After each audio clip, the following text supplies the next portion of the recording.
Salam, selamat bertemu lagi dengan saya, Romo Sipri, dalam renungan singkat Minggu Biasa ke-8. Inspirasi utama renungan ini adalah Injil Lukas, bab 6, ayat 39 sampai 45. Mari kita dengarkan bersama. Tuhan bersamamu dan bersama rohmu. Inilah Injil suci menurut Lukas. Dimuliakanlah Tuhan. Sekali peristiwa, Yesus menyampaikan perumpamaan ini kepada murid-muridnya.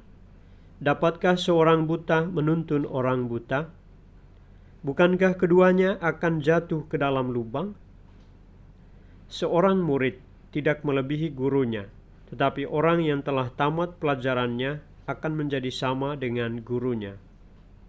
Mengapakah engkau melihat selumbar dalam mata saudaramu, sedangkan balok dalam matamu sendiri tidak engkau ketahui?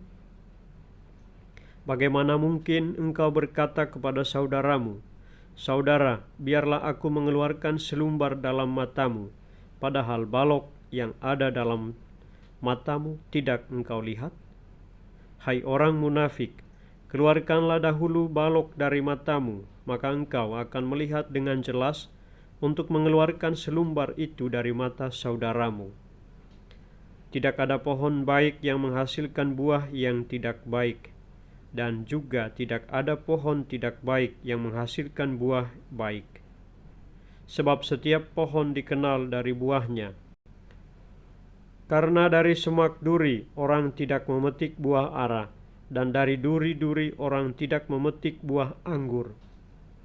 Orang yang baik mengeluarkan barang yang baik dari perbendaharaan hatinya yang baik, tetapi orang jahat mengeluarkan barang yang jahat dari perbendaharaan hatinya yang jahat, sebab yang diucapkan mulut meluap dari hati. Demikianlah sabda Tuhan. Terpujilah Kristus. Saudara-saudari terkasih, bagi saya, pesan penting firman Tuhan melalui Injil Lukas ini adalah bahwa semua murid Kristus perlu berjuang untuk membangun damai dan mewujudkan cinta kasih dalam hidup bersama.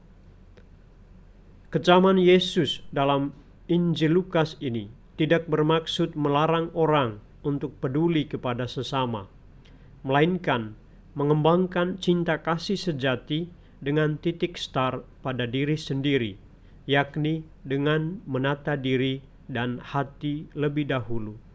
Sehingga dari hati yang baik akan mengalir buah yang baik melalui kata dan perbuatan. Untuk maksud itu, Yesus mengajak kita untuk mewaspadai kecenderungan-kecenderungan buruk dalam membangun kebersamaan itu, yakni sikap menghakimi orang lain, kemunafikan, dan formalisme. Sekali lagi Tuhan mengundang kita untuk menata hati dan diri menjadi lebih baik, supaya dari hati yang baik itu mengalir kata dan perbuatan baik sebagai wujud kasih yang kemudian dapat menyebar, menjiwai dunia dan orang lain melalui kata dan perbuatan.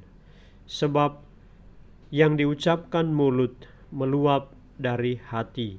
Mari kita menata hati dan diri kita supaya dapat menjiwai dan mewarnai dunia dengan kebaikan. Tuhan memberkati.